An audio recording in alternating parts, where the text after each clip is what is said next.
Now, from WYDC TV, this is Big Fox News at 10.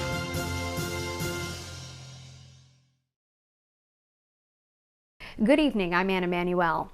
The name change from Columbus Day to Indigenous Peoples Day is one example of how the country is trying to move toward better understanding the Native Americans who first inhabited this land. Big Fox's Josh Feldberg tells us what actions are happening in our local community to mirror this idea.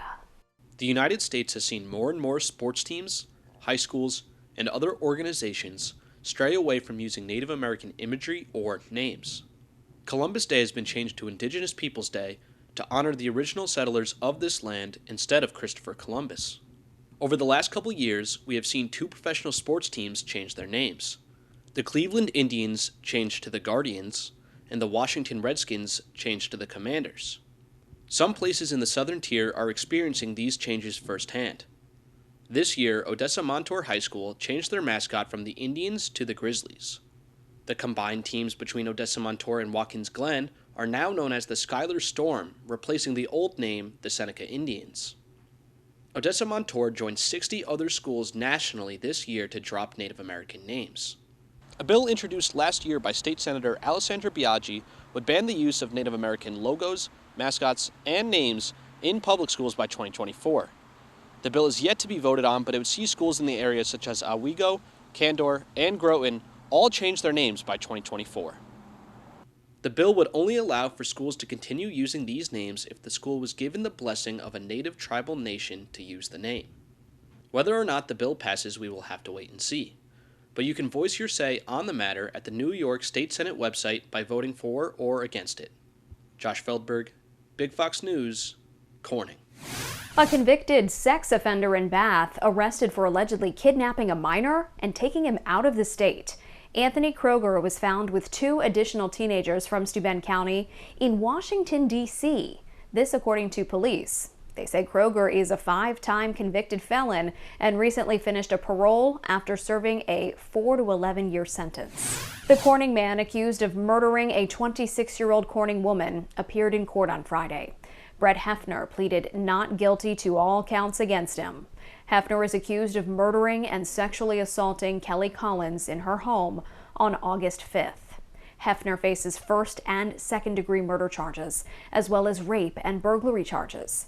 Hefner's next court appearance is scheduled for November 4th. A trial date is yet to be determined.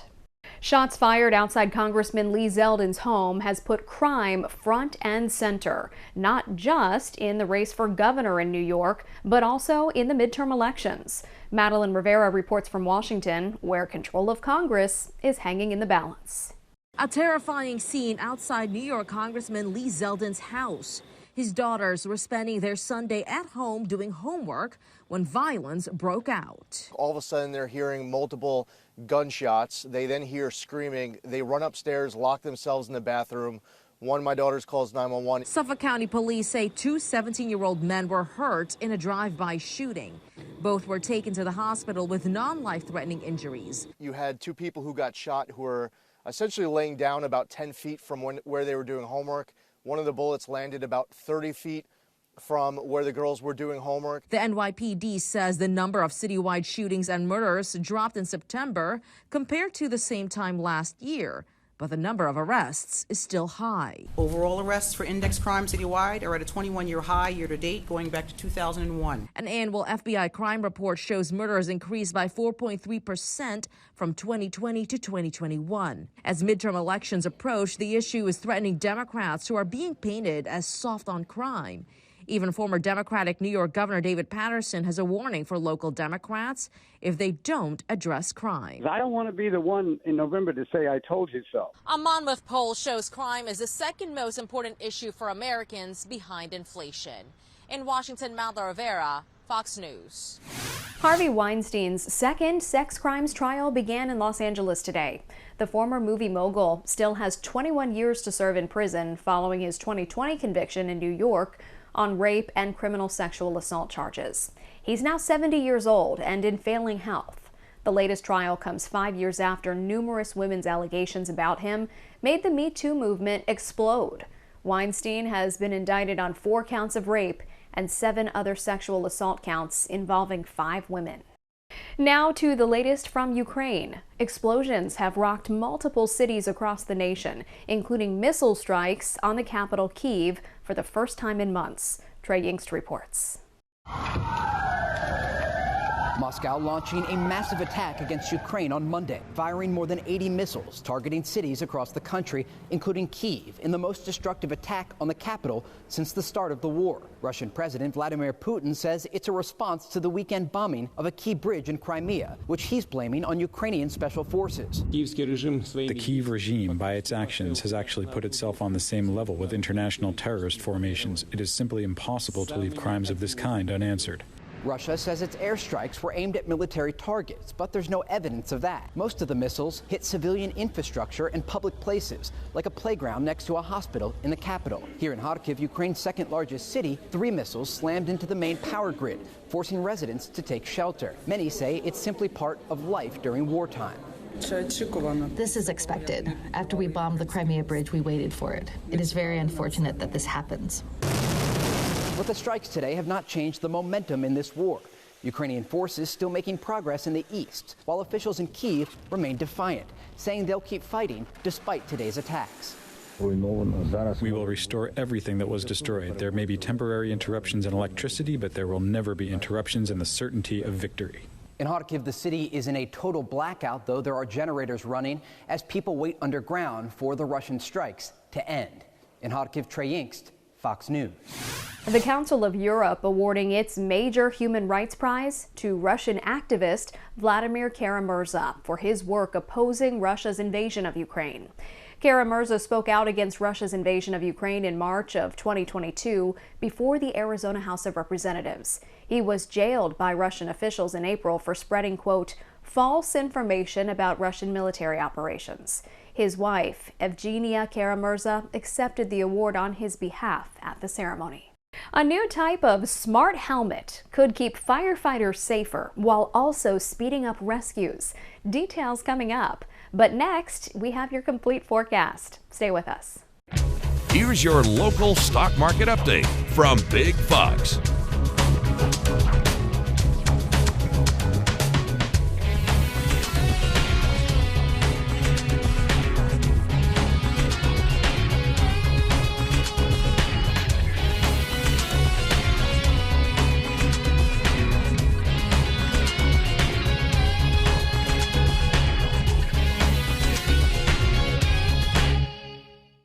Now, your Twin Tiers forecast from Big Fox.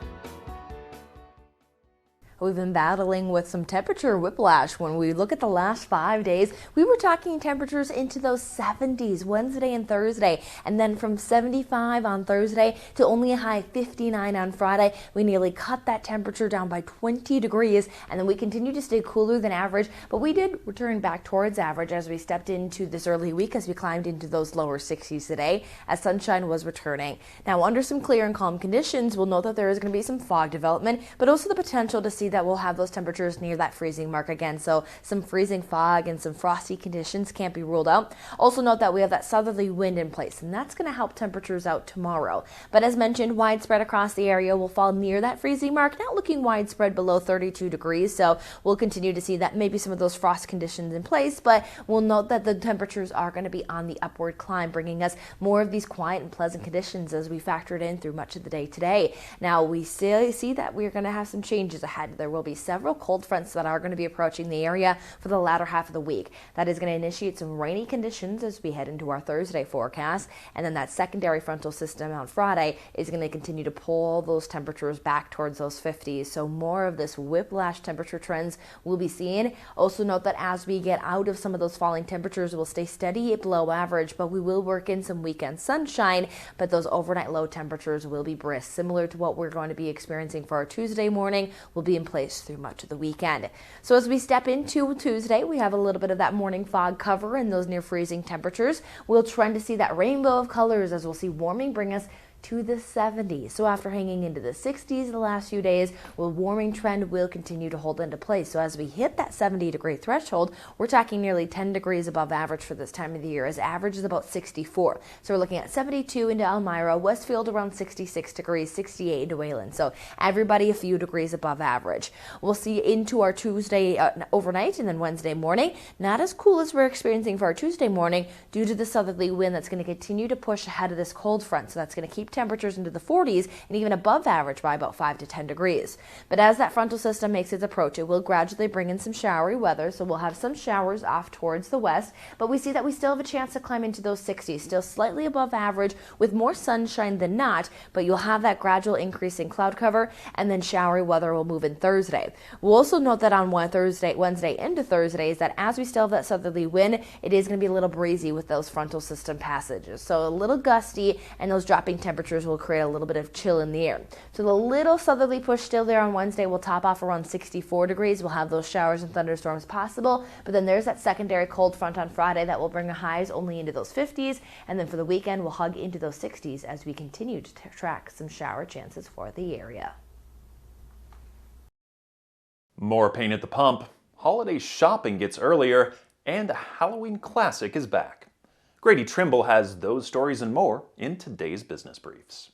Americans are paying more at the pump as gas prices are on the rise once again. According to AAA, the average price for a gallon of regular gas sits at $3.91. That's up about 17 cents from just last month. California remains the most expensive state for gas, with a record average of $6.33 per gallon. Prices are expected to continue to rise following OPEC's announcement that they're cutting oil production by 2 million barrels per day, and because of outages at refineries. Officials in the Department of Education and other government agencies are working together to combat student loan fraud. This coming after the Biden administration approved $10,000 in student loan forgiveness. The Department of Education listing guidelines on a new website, while the FCC is working to identify and block scam phone calls targeting borrowers. Looking to get a jump on holiday shopping? Amazon's Prime Early Access sale begins at midnight. It runs through the 12th and will have hundreds of thousands of holiday deals. The event is exclusively for those with an Amazon Prime subscription. This is the first time the company is holding 2 Prime Day events in the same year. And a Halloween classic is back at McDonald's. Fast food chain announcing the return of their Halloween pails. The item comes when you order a Happy Meal, and afterwards, kids or adults can use the pail to collect their candy while trick-or-treating. The buckets will be available at participating McDonald's locations beginning October 18th through Halloween. That's business. I'm Grady Trimble. Battling raging fires is a dangerous job. And while a new smart helmet won't necessarily take away the risks, it could help firefighters to stay safer and save more lives. Marianne Rafferty reports. A new type of helmet outfitted with artificial intelligence, thermal cameras, and radar is helping firefighters see through dense smoke. There's a real-world problem which has a safety aspect to it, a big safety aspect to it. Crews in Scotland are currently testing the invention, which provides a better sense of direction once inside a burning building. Something researchers believe will keep first responders safer and help them locate victims faster. The technology is currently mounted on top of a standard firefighter helmet. Thermal cameras are able to pierce through the thick smoke as artificial intelligence picks up the presence of bodies in the distance, alerting the wearer in real time of their location and the location of potential victims. Doesn't affect any performance. Very lightweight in terms of the equipment. Data collected by the National Fire Protection Association reveals from 2015 to 2019, the U.S. saw an average of nearly 350,000 house fires each year, with an average of more than 2,600 civilian deaths annually. Meantime, officials from the San Francisco Fire Department say smoke from fires gets so thick it can turn the inside of your home pitch black in roughly 4 minutes. So to have this integrated within either a visor or a helmet would be a massive advantage. In the future, researchers hope to build the technology right inside of the helmet, while also giving the headpieces the ability to craft 3D maps for the wearer. Still ahead, While agriculturists don't expect pumpkin shortages this year, they do say there could still be fewer available due to the ongoing drought. That story and more coming up. Pumpkins are one of this season's hottest items, but it turns out that this year's intense heat and drought are giving these gorgeous gourds a run for their money. Richard Jordan has a look at how this fall's stock is shaping up.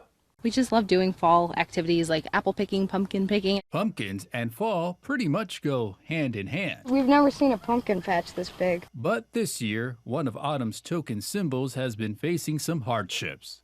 Generally, pumpkin yields are going to be a little lower than average. And agriculturalists are pointing a finger at persistent drought. There was a little delay in yield. So the drought in June, for example, just caused the crop to not establish as quickly, and that caused the delay ultimately. A new study from the World Weather Attribution backs up these claims, citing how this summer's extensive drought that especially impacted much of the west and southern United States was 20 times more likely to occur due to climate change. Climate change is already hitting us hard. Researchers say this level of severe drought typically happens in the northern hemisphere only once every 400 years. But the study found ongoing levels of human-induced climate change are now expected to make these periods of extreme dryness occur every 20 years or so. The good news is there's still plenty of pumpkins to be picked, to be carved, to be eaten. And as a consumer, I wouldn't worry about there being a pumpkin shortage. And while the drought may not completely jeopardize this season's pumpkin plans, ongoing inflation could make your stroll through the patch a little more expensive. Input costs are up, so fertilizer, pesticides, labor, everything that goes into producing a crop is more expensive this year than last year. Two of the nation's largest big box department stores are offering price matching well ahead of the holiday season and much earlier than usual. And as Christine Russo reports, these earlier deals have pluses and minuses. Is it ever too early to talk holiday shopping? And if I find something that I think is a good deal, I'll buy it. Apparently not when shoppers are trying to beat rising inflation prices. Her birthday is December 16th and then the holiday, so I just started buying all kinds of stuff. This season, Walmart and Target say they're starting price matching offers and discounts earlier in an attempt to get ahead of potentially rising prices closer to the holidays. It's a little bit of a slippery slope if you're carrying debt to shop this early. Smart shopping expert Trey Bodge says if you are going to snag some of these deals, make sure of one thing. If you're not paying your credit cards off in full, that means that you're carrying debt. She says not paying your card in full essentially negates the deals, as rising interest rates later on could come back to hurt you. And with inflation as high as it is, debt is more expensive than ever. According to the Consumer Price Index report, prices of goods and services soared 8.3% from last August. It's going to get worse before it gets better. It's going to be at least a year before it gets better. The Federal Reserve says they are raising interest rates up 0.75%, and they expect rates to reach up to 4.6% before dropping back down next year. So while crossing some items off your list early is a good idea, Bodge says just don't wait to pay the bills. If you do find a great deal on something that's on your list and you're paying your credit card off in full, it might be a good time to take advantage of those deals. Online holiday shopping sales this year are expected to top $200 billion. Adobe is projecting that holiday sales online will reach $209.7 billion, with Cyber Week projected to bring in $34.8 billion on its own. This total is a 2.5% increase from last year. Nearly half of the projected sales are expected to come from electronics, with apparel and groceries also bringing in large totals. Stay with us. We'll have more after the break. We want to leave you with a smile. McDonald's is bringing back a Halloween classic. The fast food chain announced the return of its Halloween pails after a 6-year absence. Those pails were first released by McDonald's in 1986 and become a container for putting candy in while trick-or-treating. Customers have 3 options to choose from: Orange McPumpkin, Green McGoblin, and White McBoo. The buckets will be available at participating McDonald's locations from October 18th through October 31st while supplies last. And you do have to buy a Happy Meal if you want a pail. I'm Scott Beadle. Thanks so much for watching.